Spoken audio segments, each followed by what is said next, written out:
Welcome everyone to another episode of the Warmup. I'm here with the guys. It's me, Olympic Kris. We got most improved player of the year, and we also have Kev RL on the stage with the people. Man, tell everyone what's up, man. Give everyone y'all shout outs. Going on, everybody? Welcome back. Welcome back. What's up? What's up? Cool. And we back, guys. We took a couple of weeks off, probably 3. We had to get in on a vacation, man, because either you use it or lose it. But yeah, man, we back here with a dope pod to step 2, and yeah, we got a lot of stuff that we missed, but we gonna just touch on a couple of things. And anything y'all want to say before we jump right into it? I'm ready to go, man. How y'all feeling? It's been a while, man. Cool. It's been a while. Gotta get back into the groove of things. Hope everybody's out there staying safe and living healthy and all that stuff. Yeah, definitely, man. So if you watching us for the first time on the YouTube track, catch us out on the Spotify and the Apple Podcasts, wherever you listen to podcasts. If you're on the podcast side, check us out on the YouTube. The links are all in the description boxes, respectively. We're here every Tuesday. We're here every Tuesday. I'm thinking Thursday.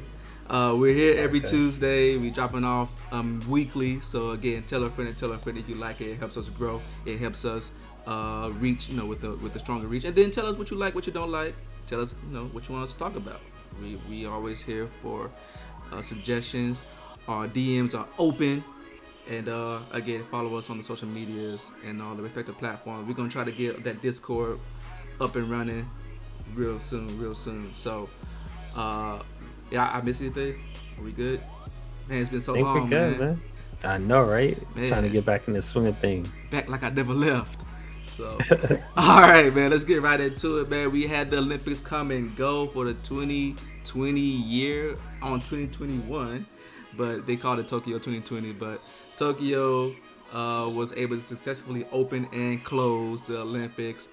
And, it was a little rocky. We had some shutdowns and the whole COVID thing. I mean, this is the COVID era, and yeah, I mean that definitely made a change in how we consumed and how we enjoyed our Olympics from a USA perspective, and probably from the global perspective as well. But we had some highlights maybe we want to touch on. Team USA, men's and women's, got to go. Let's not sleep on the women. You know what I'm saying? Was it 50? Yes, sir. I want to say 53 straight wins or something like that. They haven't lost in years. That's what I'm trying to get at. Like they were dominant. Yeah, that's for sure. Yeah. And then also Team USA on the men's side. That's a little bit more competitive, but still, nonetheless, it's we do want that gold. Because if they came back without the gold, it was going to be a problem. So yeah, a lot of criticism. Apologies from me, because I was looking at that team very doubtful. I saw the roster.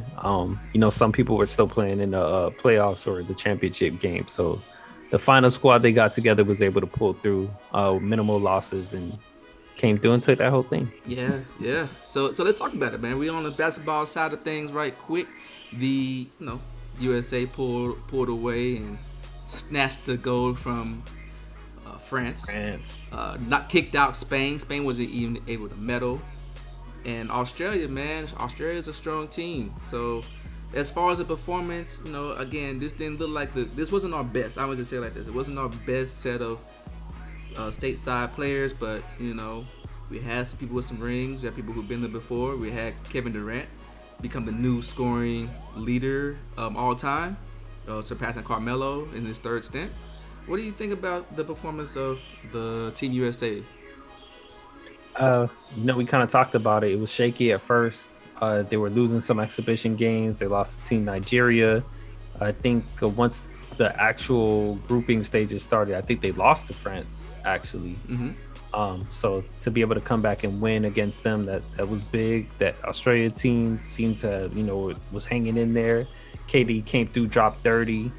KD just made a case for him being the best basketball player in the world on that stage. Like, I think so. I think with between the NBA season and the work he put in there, that is the world stage, right? Yeah. Yeah. So, You so just said that like so confident, like so calmly, like you just walked into yeah, he's the best player. Anyways, no, I didn't say he's the best. I say he made the case for being the best. But yeah, okay. it's still a debate, He at still the a table. He at conversation. the table. is what Yeah, you're trying to say. LeBron is not going anywhere soon, and there's other budding stars. So I enjoyed what I saw, especially towards the end. I feel like they polished as they went through. Yep, definitely. Yeah. Okay, have you got anything on it? That was a problem for me right there. Most improved, man. They started off so shaky that they lost my attention before they even got it, and it's like I didn't even tune into most of the games. But then I was watching the headlines and reading the news on it, and I saw KD popping off, and it wasn't too surprising. I saw how he came off with a playoff run, like he wanted to drag Brooklyn by himself to the finals. He was like a scoring phenom when he came back from that injury, man. So it's like he carried that momentum right to the Olympics. I'm sad I missed the games to see where he popped off, but I was happy to see the man come back because it was real shaky in the beginning, man. It had me like not even, again, like I said, it had me uninterested. I probably should have, stayed on board and see what they had to do. But the timing, the schedule, and we're probably going to get into it a little later on in the convo. But everything was out of whack, man. It wasn't really the same. Yeah. It wasn't the same as it normally is for the Olympics. So we'll talk more about that. But for me, I was happy to see KD show up, and I was happy to hear, maybe it's just my news feed, but I was happy to hear Draymond Green name mentioned in the mix of things. You know what I mean? Well, maybe it's just my news feed. Like He wasn't the only name mentioned because he called out Perk. He's like, act like you American, Perk. Because Perkins has some criticism of Team USA, as we all did. They were looking very rocky in the start, but some people took that a little personal. Bro. Yeah. The man showed up, man. They did what they had to do. They showed you what it was about. They showed you how to persevere, which was, I think, they set the stage for that. And they should be coming out with the goal. This is where you come to play the best basketball in the world, right? Everyone trying to get to the NBA. So it's like represent the place that everyone is trying to be to play this sport in particular. Got you. Yeah, man, definitely was a world stage, and you gotta treat it with the respect that it deserves. I don't appreciate how people were talking bad about the Olympic team when they lost to France, saying that they were soft. I watched that game. I didn't say they were soft, but they were weak. Bro. And I didn't say you said it. I mean, if you want to be a part of that, I was talking about the team. I ain't not the soft part, but I was talking about that team. I was definitely talking about that team at the beginning. I was like, whoa, the roster, who was playing, like nothing was looking good. I feel like every time we don't send our very best, we always have that as a narrative of like, oh, are we going to win because we know that our best is not there. Like if it was LeBron and KD and I don't know, well, he's not on our team, but like you would have been playing for Greece probably, or maybe Nigeria. Yeah, exactly. He probably would have been playing for Greece if he wanted to. But like if we knew we are our best, like Kyrie, even though he's I think he's also foreign. He's considered foreign. I can't remember. Is he? I can't remember. I could be wrong. But like I said, if we had took like our best, like that we know our top tier superstars and all that, James Harden, then we would have felt more comfortable. But because we took like, Adebayo, Kevin Love was on there at one point, these JaVale McGee, like y'all was out here looking real like So I think it just kind of gave room for people to doubt USA team. Yeah. And then when they lost their game to Nigeria and lost it to France in exhibition, people were calling them soft. Like, I didn't watch the Nigerian game, but I did watch the French game. And yeah, I mean, they do play more physical in the Olympics, but it wasn't like USA was getting out-muscled. When it came down to like the last, they were actually up for the most of the final 3 minutes. They were up. They didn't score again, but it was just a bunch of like mishaps that basically comes down to you haven't been playing together long enough. You had to realize a lot of Olympic teams, they play together year round. A lot we still see the Gasol brothers in Spain. We still see Rudy Fernandez and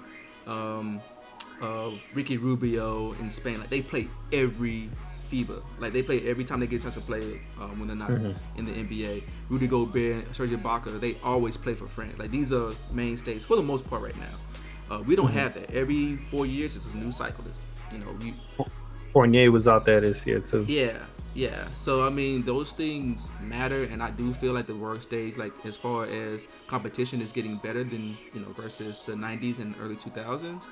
But at the end of the day, you have to realize we're putting in players from like who's never played on the same team before in their whole career.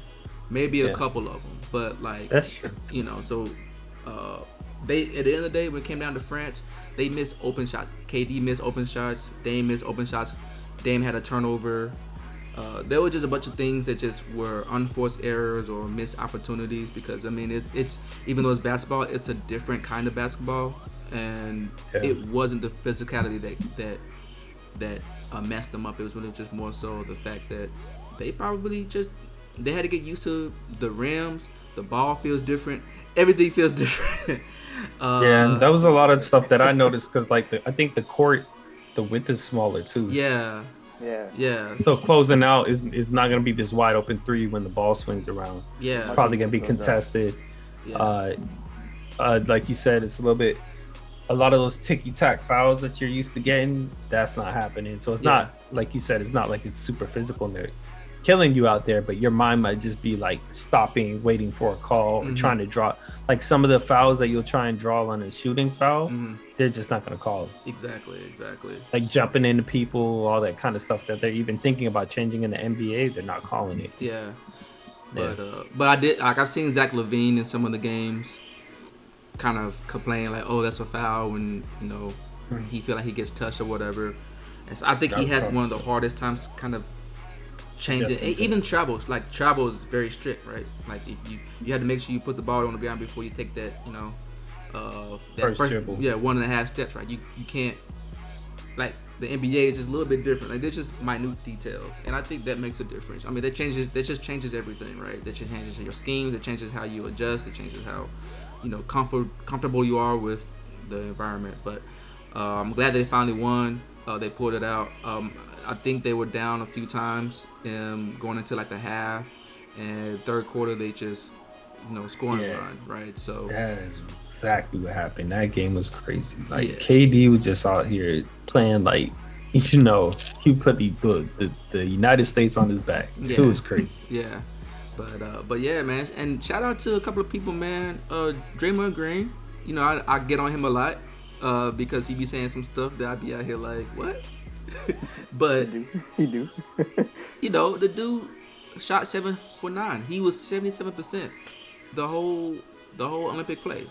Can't knock that. I mean, he was hitting open shot like threes. He was hitting like layups. He was basically doing what I feel like prime Draymond would be, and obviously he was locking down the biggest man. Like they was the heaviest, on some of these teams. Rudy Gobert is not a slouch, but he was. I don't even know some of these names, but like Spain had some heavies, and he was able to hold them. And if you look at the global play or whatever Olympic play, they still have the traditional big man who's 7 foot something, 270, and they on the block. Like that is hard to guard, but he's still able to do it. So big shout out to Draymond and Bam. And Bam. I would expect more from Bam, considering from his height perspective, like height and shape perspective. But shout out to Bam as well. I knew he was kind of a rookie on the Olympic stage. You can kind of see a little bit. And then shout out to JaVale McGee. He's the first mother-son. His mother also won the Olympics with on the Olympic team. I forget which year it was, but it was the same. She was teammates with Cheryl Miller. Crow? Oh, Miller. Cheryl Miller. I said Crow. I'm tripping. but yeah, man, she was the first Olympic gold medalist to win and mother win in the same sport in basketball. I don't know how it is outside of basketball, but I know that was something that they kept. I know, Kev, you mentioned storylines. That was one of the storylines they kept throwing out there. So I would have known until they mentioned that. So I thought that was pretty cool. That was pretty dope. So yeah, man, I thought it was pretty good. What about the women? Did you guys get a chance to look at any of the women? I mean, they were balling, but like, I didn't get a chance to catch any of the games. Not the full game. I saw the highlights though, but they were dominant, man. They were out there like smooth sailing. Like I was very impressed by the highlights that I saw. How well they were playing. Yeah. If this is if anyone had a chance to watch it, and you skeptical about like watching WNBA and they ain't got no real ballers, bro, Breanna Stewart is killed. Like this is the time to watch it. Breanna Stewart, 6'7", like can do like basically the Swiss Army knife, can shoot from deep. You know what I'm saying? Can play defense. She won NBA, WNBA Player of the Year, MVP award or whatever. Like she balling, and you still got Brittany Griner there. Sue Bird and Diana Taurasi are like almost in their 40s. They still balling. Still doing it. Yep. Still balling. So, I know there's some other players I'm missing right now, but like I watched the games. I think the team that gave them the biggest challenge was Japan. Japan had that's interesting. Yeah, Japan was. I mean, it's home floor. I would expect for them to be able to, challenge most countries in games or in sports that they really favor. But yeah, Japan was killed. Like they were not missing. Like they were hitting threes. They had big men shooting threes or big women shooting threes, and they just would not go away. And they met them. They played them in pool play, and they played them in the finals. And they've given a lot of people trouble, man. So big up to Japan, big up to the women's NBA team, USA team. I want to say, like I said, 53 or 54 wins in a row, keeping that streak alive. A lot of pressure on your back. Don't lose. All right.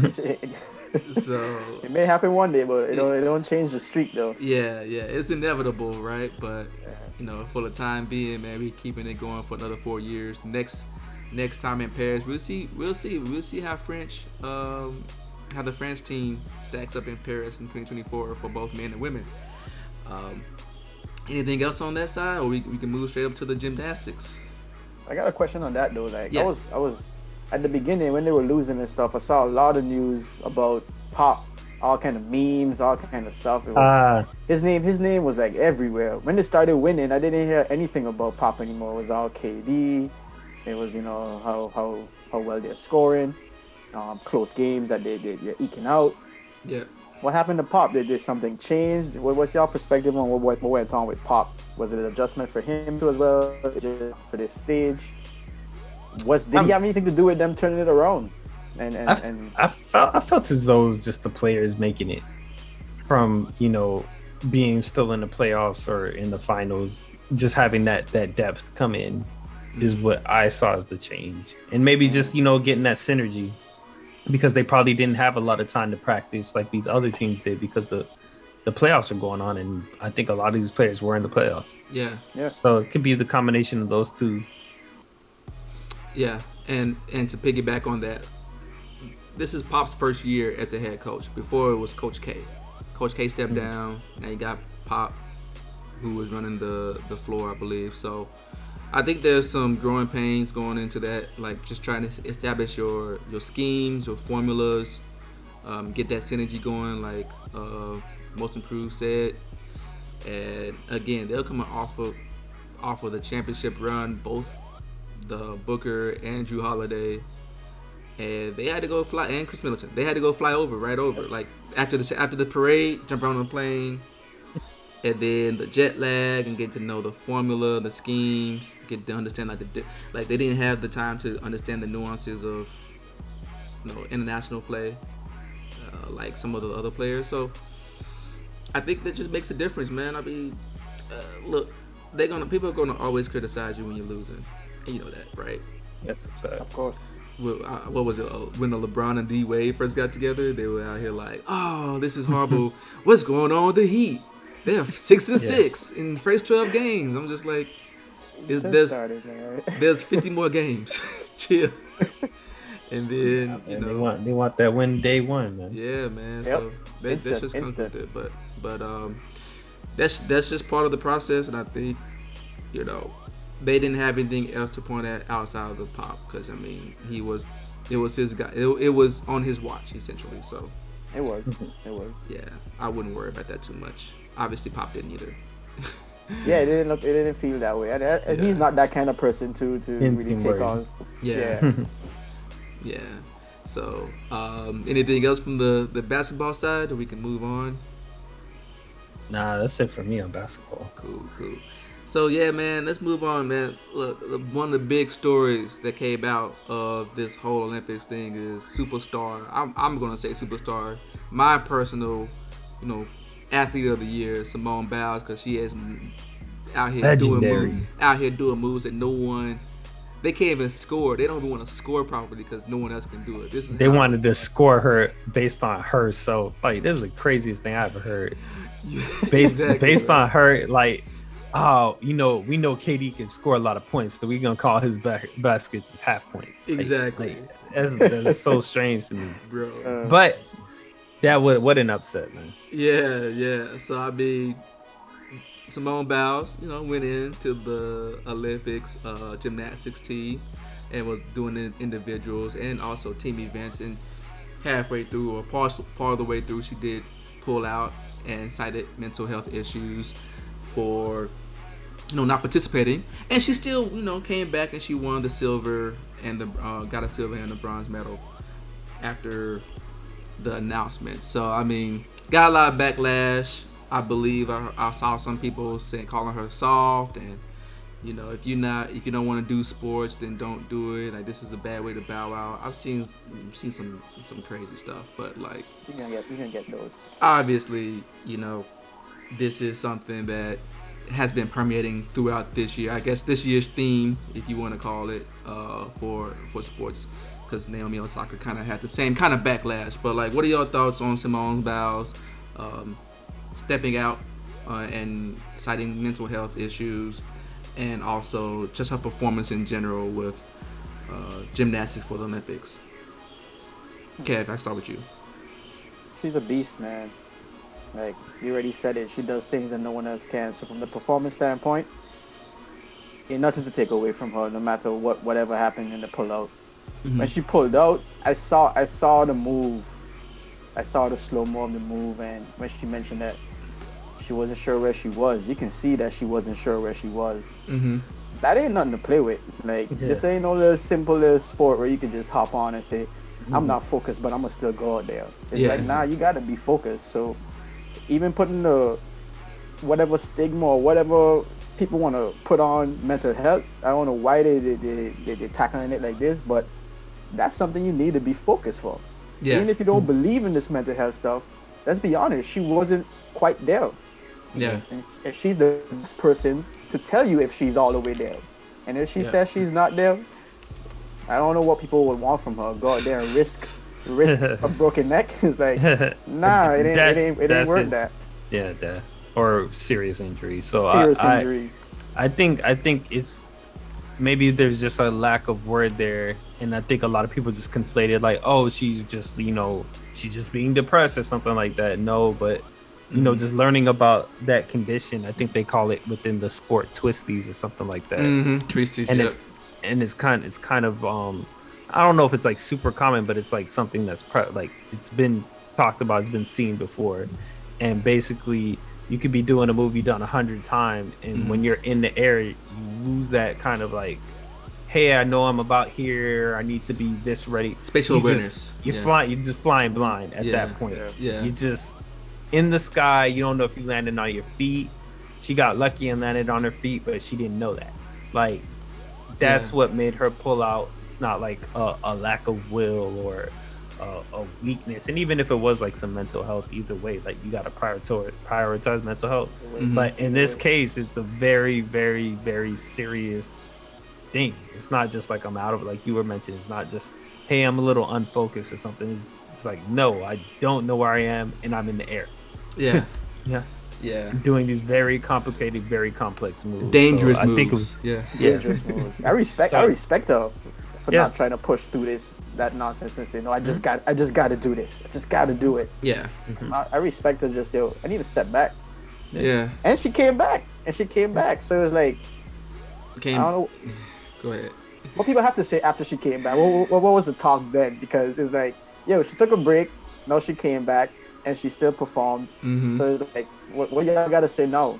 There shouldn't have been talk at all because like they went and practiced, like she went and practiced these moves in a safer environment. Maybe they have something where you can land in, like if you land awkwardly, you'll be okay, like a ball pit or something. I don't know how they do it, but she's just like, no, everything's off. Yeah. So like, I don't know what you could possibly complain about. It's not like she's just like, oh, I'm not here and I give up. It's just like, no, I'm trying and this ain't it. This is not it. I know my body, and it's not it. Yeah, man. Y'all hit the nail on the proverbial, proverbial head. Man, this is much ado about nothing, man. People be upset. Like, come on, man. Like, I don't understand. You probably aren't even fans of Simone Biles, so then she pulls out, then you mad that she pulled out. How you a fan? Exactly. How you not a fan? Then be mad when she do something that you're not even a fan. I don't understand. It doesn't make any sense at all. I'm disappointed. I know, right? At the end of the day, man, I'm glad that she decided to do what needs to be done for her own safety. I think with the culture of athletes and athletic, I mean, we touched on it before. The culture of athletic sports should condone more safety and being more cautious versus being risky for the sake of winning something, right? I mean, at the end of the day, it's a gold medal or it's a trophy and things like that. But if the cost of it is too high, then what is the value? What's the real value of that, right? So I am glad that she decided to pull out. I would have advised the same thing, and again, she's still probably the best gymnast, individual gymnast right now. So, look, at this point, you don't have to prove nothing because you've already done it multiple times. So, yeah, I mean, I don't have much else to say on that. I guess you guys touch all on the talking points. I'm glad I just had to come in and do the cleanup. But, yeah, man, Simone Biles, like y'all need to quit hate. I feel like this is the same kind of hate that Serena Williams got when she was going through that calendar year of just crushing every tournament while pregnant. And folks out here like, but what about the Kentucky Derby horse? Like, really? Let's get out of it. Let's stop this, guys. Let's stop. Let's appreciate greatness when it happens. Yes, it's a woman. Yes, it's a black woman. Not the horse. The horse, dude. You didn't see how much Wheaties that horse was eating, man. You see all that grain. You see all that workout. You didn't see him shooting in the gym. Wow. What about the rim in the dunk contest? Yeah, man. But one thing that did come out of that, with Simone Biles being removing herself from competition, was it allow for people to shine?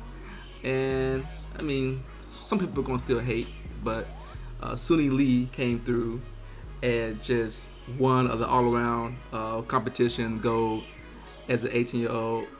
I didn't even know I didn't even know this was even a community, but like Hmong, which is an Asian community, I didn't even know. I never heard of it for the first time. So I mean, I actually met a couple that were Hmong. I forgot where I met them at. Yeah, it's a community. It's a thing. Yeah, and which I did, but it's good, right? Now you get to talk about like where you come from. She was from Minnesota and grew up there, and yeah, like just I think she was the first Hmong American to win anything, like win a medal. Bro. Oh, that's dope. Yeah. Like, again, storylines you don't hear until next man up mentality. She rose to the occasion. That's dope, bro. Yeah. So I really enjoyed that, and let some other people shine on the USA side. I'm always gonna root for USA individuals. So, but that was a good story to have, and in light of the Simone Biles situation. So. Big props to her too, man.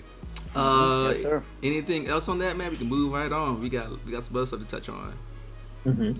Cool. We can go. All right, man. Well, you know.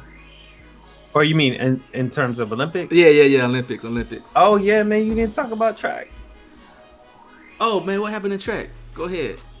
You got a Ting Mu. I think she was like 19. She won a gold medal. She did her thing. You got Allison Felix coming back from the whole pregnancy and then the Nike thing. I don't know if y'all remember, there was the whole thing when Nike kind of dropped her or something like that when she got pregnant. Came through and ran pretty good. I think she might have got some medals. I think so too. There was I was telling y'all earlier in the pre-planning about there's this racer Safan Hassan, and she was doing I think the 1500 meter, and then the last lap she tripped up and fell, got back up, and won the race, which is crazy. I think she was going for she was trying to get the trifecta. I forgot. I think it was like the 5,000, the 1,500, and like the 3,000 or something like that. I think she got 1 bronze and 2 golds. So she did a hell of a lot of running. Yeah, man. And still like, you know, she was beasting. Yeah. And then another storyline I did see was so basically, what was his name? Dude's name? Andre de Grace. Okay. De Ross. So he was the Great Britain runner, and I think he probably would have won a lot of races, but there was another guy that was just faster than everybody else. Usain Bolt just kept taking them gold medals. He was able to get out there and get a gold. Yeah. So that was another one that I saw. Yeah. And you know, there was people like Noah Lyles were running out there. That was another big name that was popping up. So it was a good year. Yeah. No, man, that's good. I didn't get a chance to watch any of the track and field, so I didn't get to see any of those details. Those are pretty cool. Those are pretty dope. Some of the things I saw, you know, as an American, we love our shooting and our guns. So I did Watch that. I did see the Amber English and Vincent Hancock, man. They both, men and women.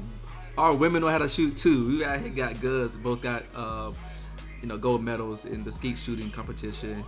And skeet. I mean, that's the same thing that came to mind, but I wasn't going to say it, though. Oh, come on, guys. Be mature. Skeet shooting. And, I think Vincent Hancock was I think he's the first American to win 3 gold medals, and all in shooting. Skeet. So, so yeah, there was, actually I did watch that one. I thought that was interesting. I don't know why. Watching, like, I just caught it and I was like, all right, well, might as well watch it. Embrace it. I thought you were looking for it. Nah, I wasn't. Just embrace it, bro. I wasn't looking for it. I mean, if we gonna go into the ones we wasn't looking for, I saw a lot of rowing. People was out here rowing. That was cool, but I saw rock climbing. We was doing our thing. Team USA, I think, was doing pretty good with the rock climbing. Yeah. Tokyo was cleaning up on them skateboards, guys. Oh yeah.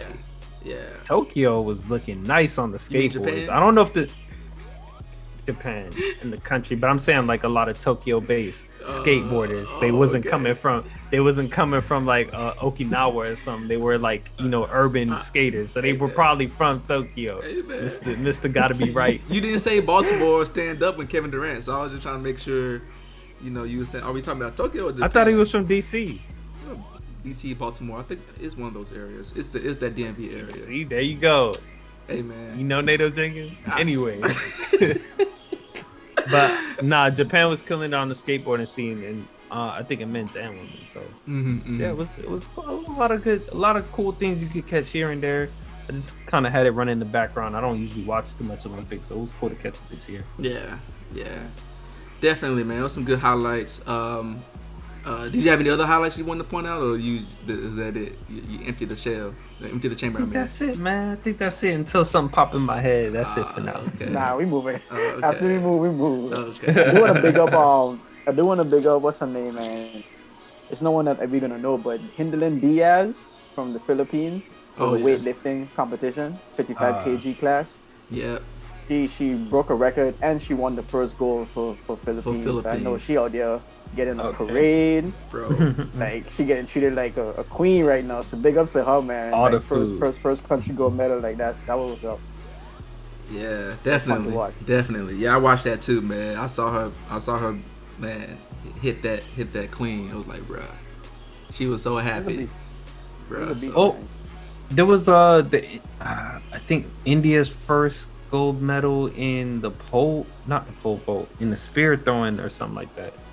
That was another one. Yeah, that wasn't a big story like that. Yeah, I think I saw some of that, but I don't remember the details. But I did watch a little bit of that too. So, but yeah, man. All in all, man, good Olympics. To me, not one of my favorites, but you know, it was successful, and I mean, United States came out with the most gold medals by one. You know, beat China, still the best China, and also had the most medals overall. But China did come in second place, and I believe Japan was third. So it was India's first ever track and field gold medal ever.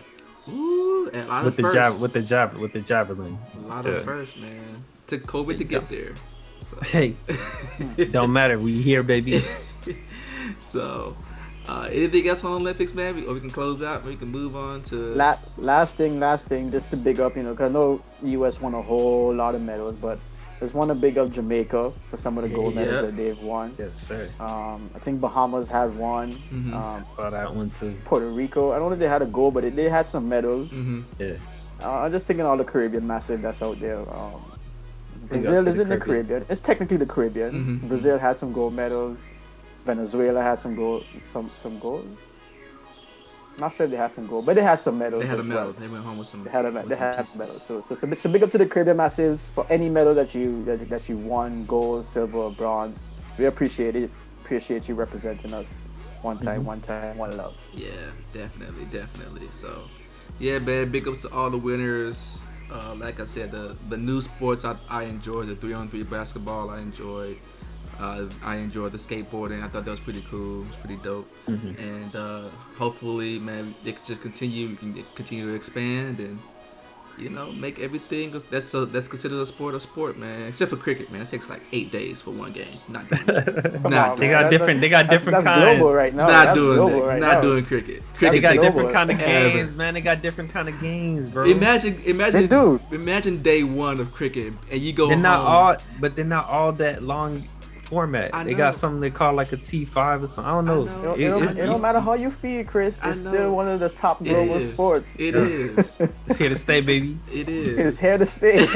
I just like my sports in one sitting. Like I could just watch it and then the 2020 matches, and they're making some new adjustments too for people like you to get more audience to get a larger audience. So they're changing. They're making some changes. Can you have like a running clock or something, man? Like halftime show. Like it's got something to do. That could happen in baseball too. Now, don't get it twisted. Oh yeah, baseball. It's not common. Reason I avoid that one. Yeah. Hey real talk. I did watch the. I think it was Cuba versus South Korea, in the championship, and it was a runoff. A walk off. Home run. That's how they won the championship. It was dope. It was good to see South Korea. So, yeah, man. Everything but cricket, man. I thought she was about to say you saw the Locks versus Dipset. Wow. Hey, man. Someone told me I'm not hip hop because I ain't watch it. I was just like, you aren't. That's okay. That's what you don't doing? Gotta be. That's what we're doing. But we can keep it to the agenda though. Thank you, man. I appreciate it, man. Let's move on to kind of a more wider topic, a more general topic.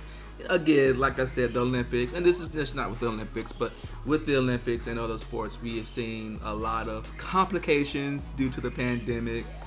We've seen spikes, we've seen breakouts, we've seen shutdowns, we've seen a lot of this stuff, and just kind of want to reflect on our priorities, right? As a nation, a U.S. nation, or global nation, I guess in some cases, because there's still soccer going on, and they restarted and they haven't stopped yet. So, what is the value? Do we even need sports while we're in this pandemic? And this is really more of a critical thinking thought, just a thought piece. You know what I'm saying? So Slate.com. So yeah, I mean, does anyone want to go first? I go most improved. Do you feel like we should have sports, or if it's even necessary during this pandemic? Man, this is. When this whole thing popped off and we didn't know what was going on, you asked me, I would have told you, man, just shut it down. When I think it was the Utah game, and they told everybody go back, and like from that point, and they postponed, I was like, maybe we just need to just chill out for a little bit. Now that it's back on and popping, outside of having fans in the stands, just because now there's another outbreak, but when things were looking okay, I don't see a problem with it. I think if anything, it gives people like a healthy distractor, a positive outlet, something to take away from a lot of the troubles in the world. I think if we do it right, if we do it safe, I think there's a lot of benefits to it. There's obviously some downsides, but I like it. I think it's been very valuable to have sports. Yeah, cool. Kev, you got something? Definitely. You got a take? It's certainly been. I was when basketball shut down, I was like, man, I don't know what I'm doing right now, because that's probably the only reason I put on TV like that. Otherwise, I catch a little series on Netflix. But sports is when I really catch live TV, and when it left, I had no other reason to visit live TV. So it's valuable for me. But if you ask the question, do we need it? I mean, I think the obvious answer is no. I don't know if it's a global answer, but we obviously don't need it. We can survive without it. But it's also people's jobs at the end of the day. Sometimes you gotta remember that too. People do eat off of playing that sport. So I really appreciate what Most Improved said. If you could do it safely, I appreciate you doing it. If you could do it safely, I appreciate you as a fan doing it. So I give thanks to y'all putting yourselves out there on the court, on the field, or whatever arena that you play your sport in, and entertaining us. I mean, we're enjoying it as a viewer. I'm definitely with that. Especially that bubble situation. That was a big sacrifice. Yeah, it was a huge sacrifice, bro. That was crazy that them couldn't see their family for all that time. Yeah, couldn't see their newborns. Some had newborns happen during the bubble. Yeah, it was kind of weird. Yeah, that was a sacrifice. So, yeah, I kind of have similar sentiments. I know, Kev, you mentioned that some people don't need it. I do think some people need it. It's but only from a standpoint of having that outlet, or maybe that's what they need to, as their personal time, and they really love sports. Outside of that, they're busy doing this, that, and the other stuff. Maybe it's for people who are, in ICU, who just like, I just want to watch the game while that's what brings me joy. And I understand it's not a necessity for your body to function and for you to, it's not eat, sleep, and all that stuff, right? But and ball is life. Yeah. That's how I'm approaching it when I think of need. You know me, I'm a minimalist. I know. I know. Food, water, shelter. Yeah, exactly. Yeah, I'm gonna rock with that. The basics, right? But yeah, man, I do think there's a need for, especially when you're trapped inside and you can't do anything. The very least you can do is be entertained by the boxing toy that makes you stupid. Growing up, it rots your brain or whatever. But yeah, I mean, I think it's similar to all the Netflix movies that's coming out. I believe it's similar to the HBO movies coming out. All these movies that if we wasn't stuck in the house, it probably wouldn't. If they didn't have that outlet, like the media streaming, they probably wouldn't have been released. They don't make no money either, but we all enjoyed it. So I do think that there's a need for it. I do think it's ubiquitous across different cultures and countries and communities, and that's the one thing that we can rally behind. I think it's a unifying event, essentially. Now, this is another question, because this is what I noticed from the Olympics, right? They shut down the Olympic to outsiders. So essentially, if you're not a resident, you can't go. As a fan, they shut down the borders and entry I think basically if you needed to be there, you were there. If you was optional, you wasn't even showing up. So a lot of fans wasn't able to go right to the Olympics, which is a big draw for a country, the host country. The host country obviously lost. Japan lost a lot of money due to that, and even on the smaller scales, these individual leagues are losing money to ticket sales. Unless you're football in Florida, then you max. Then if you're not in Florida, you're out here making some concessions. But what about the fandom, like the fan interaction? Do you think that is an essential ingredient to enjoying the sport? I think there is, just real quick. I think it is essential, but not. It's obviously not a necessity. We've seen it, but I do think that there's an essential ingredient that is apparent when it comes to fans being in the arena to cheer, to boo, to heckle, all those things, and just adds that dynamic and that ambiance to the event that's happening. And I've noticed that missing in the Olympics. So with the cheers, the oohs, the ahs, like you just hear the splash and diving, and that's it. You just hear this boring, yeah, you just did that great. It was a great, dive, double axel. Like, bro, I don't want to hear no monotone. Like, it just, you put some background music on or something. But I don't know. Like, what are you guys' thoughts on that? I'll say for me, it's kind of different. Like when you talk about NFL, NBA, soccer, especially when you talk about like here in the States, local clubs, there's like heavy fandom. People follow these teams, they're very passionate. I think I see the angle there. I could really feel the fans missing. I feel like on the Olympic stage, it's a different type of crowd, especially depending on the sport. And like, I really didn't miss the crowd on the diving team. Like the commentator talking about, like, because people like the man jump in the water and everybody go like, right? That's what you hear. But when the commentator is just like, oh, this move is significant because the rotation and it's like I get something more from that than the golf clap. They have spectators in golf. Is just as boring without the spectators, right? If you really like messing with the golf and like, okay, that's a difficult shot and I appreciate that, the fans clapping ain't really gonna move the needle. And I felt the same way with like track or anything else. Like it's not gonna be the rowdy hecklers and like it's not like football, like global football, like soccer football, where it's like a lot of booing, like you got the horns and all that. Like it's more of a spectator. People are really spectating. It's like literally spectating. They're watching, and when it's appropriate time, they applaud. When it's not appropriate, they're quiet. Like, so for me, not having it in the stands doesn't kill me. Okay. I didn't feel it as much, even with the weightlifting thing. Like, I'm over here, like, if I felt some type of way, like, I'm a cheer or wrestling, whatever the heck was going on.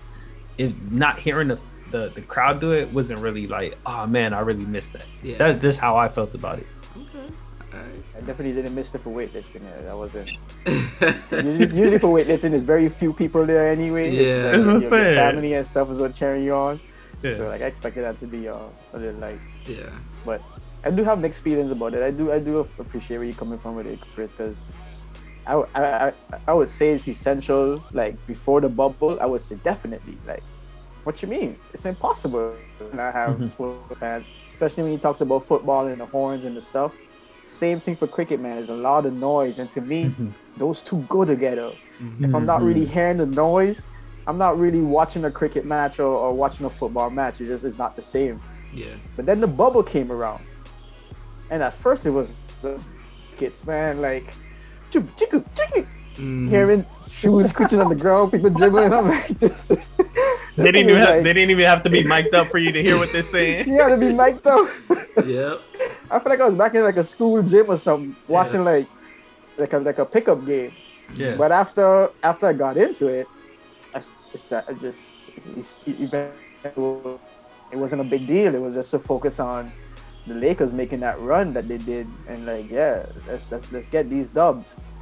So for that, now I'm like, no, I'm not sure. No, I'm not sure. But I ain't gonna lie, when they brought it back though during the finals, I felt it. you felt it. You felt it. Bro. Same That's what I here. You said. feel it. You do feel Yeah. it. That's why I said it depends on the sport. The crowd that you got in the NBA like in the NBA game, is not the crowd you're gonna see in track and field. That's what I said. It depends on the atmosphere and what you're really going for. I think it was a little weird for things to be so quiet on the basketball court. I'll say one thing I do miss in that bubble is the space the players got. To be able to maneuver, go for dive balls and all that. Like they weren't flying it head first in the camera. Yeah. No. Or, jumping into the stands and going to make a play and trying to dodge Jack Nicholson or something like that. Like I appreciated that space and freedom to play without spectators being, in my opinion, a little bit too close. Yeah. Got you. Quick question for most improved. How you feel about track and field without the fans when it comes to the end of the race? Because to me, Tre is like the biggest impact. Like you come through that finish line and they're running and the fans going crazy and they run across and they high fiving up, and it's like I missed that. I missed that a bit. Honestly, I didn't miss it at all, because like right after they're just out of breath and they're talking to the commentator and all of that, and like I can see it now, like how it used to be in the past. They still talk to the commentators, but you can hear the screaming in the background. It's kind of like it kind of does give it. Yeah, it does kind of have that. They still did all the other stuff, but that energy of trying to do the interview over the fans cheering, like you do kind of miss that a little bit. But for the most part, I felt like it still hit all the notes for me. Yeah. Got you. So I don't know, man. It's not something to think about, man. Good takes on all that. I respect all y'all's opinions. All y'all wrong though. No, just playing. Just playing. So yeah, man, that's all we got, man. Anything else you guys want to say before we get into our wrap ups? Welcome back, everybody. I'm glad to be back, here with y'all. I'm glad for anybody out there listening, for y'all to be back here with us. So that's all I want to say. Like, follow, subscribe, all that good stuff. Welcome back. Is that Pastor Mace or Murder Mace? You check it. I know, right? Anything from you, Kev? Man, I appreciate the break, man. But I'm glad to be back. Glad to be y'all again on this good jazz.